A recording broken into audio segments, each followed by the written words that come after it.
उसका फायरिंग की गई और आसपास पत्थरबाजी की बात है। वहाँ के जो पीड़ित छात्र हैं वो बता रहे हैं कि उनको जाति सूचक बातें बोलकर ये सारा कुछ किया गया है। इस पे क्या कहें? इसकी मेरे पास कोई जानकारी नहीं है। आप ने ये प्रश्न लाए हैं, मैं इसमें अगले बार आपके सामने जो भी सूचना होगी उपलब्ध।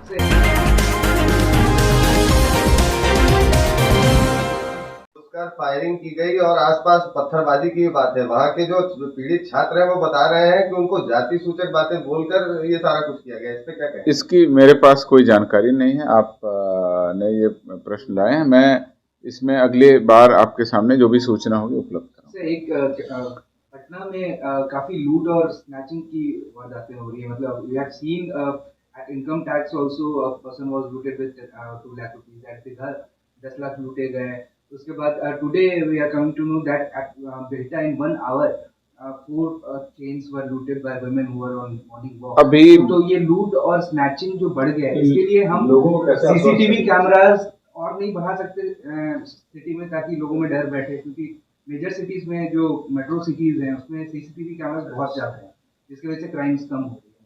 तो उसमें क्या करेंगे? लूट, डकैती, चेन स्नैचिंग, मोबाइल स्नैचिंग की जो भी घटनाएं होती हैं तत्काल पुलिस रिस्पॉन्ड कर रही है। आपका ये कहना कि इधर हाल फिलहाल के दिनों में बहुत ज़्यादा बढ़ गई है, मैं इससे सहमत नहीं हूँ।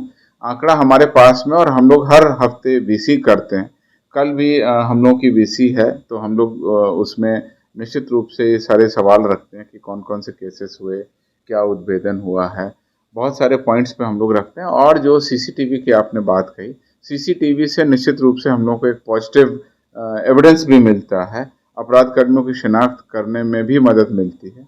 और पिछले कुछ दिनों में पटना पुलिस में नगर निगम हो, स्मार्ट सिटी प्रोजेक्ट हो, या और भी फंड है, उसके तहत सीसीटीवी लगाए जाने की प्रक्रिया में बढ़ोतरी हुई है। उसके अलावा ये देखा गया है कि पटना में निजी प्रतिष्ठान बहुत हैं। उन निजी प्रतिष्ठानों को के अंदर सीसीटीवी लगा होता है। पिछली बार एक चैम्बर ऑफ कॉमर्स की बैठक हुई थी, उसमें मैं भी गया था और पुलिस महानिदेशक महोदय भी गए थे। उसमें एक सुझाव आया था और उस सुझाव पर व्यापारियों ने कहा था कि निश्चित रूप से अमल करेंगे। वो ये था कि दुकान के अंदर सीसीटीवी जो लगा रहे हैं उसमें एक पॉइंट आप दुकान के बाहर भी बाएं तरफ दाहिने तरफ दे दें कि आने और जाते जिससे कैप्चर हो जाए। अगर इतना महज एक सुविधा प्रतिष्ठान कर देंगे तो उससे बहुत अधिक सुविधा पुलिस को हो जाएगी। और दुकान के अंदर सीसीटीवी होना एक है, दुकान के बाहर, क्योंकि अपराध कर्मियों की मोटरसाइकिल बाहर खड़ी होती है और वो कुछ देर खड़ी रहती है तो उसकी नंबर प्लेट भी आ सकती है। तो चूंकि दुकान के अंदर ऑलरेडी सीसीटीवी लगे हुए हैं, तो ये अपील हम लोगों ने चैम्बर ऑफ कॉमर्स से की थी और मुझे उम्मीद है कि उन्होंने इस पे काफ़ी काम किया है।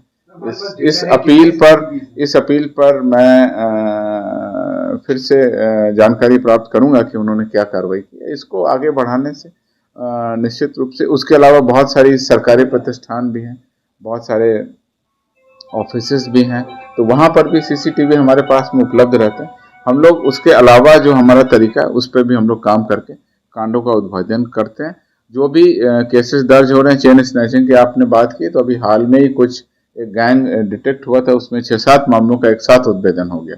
तो इस तरह से हम लोग काम कर रहे हैं और निश्चित रूप से हमारी पेट्रोलिंग और पुलिस की प्रेजेंस पटना पुलिस और राज्य के अन्य जिलों के जिला मुख्यालयों पर खासकर बनी हुई है।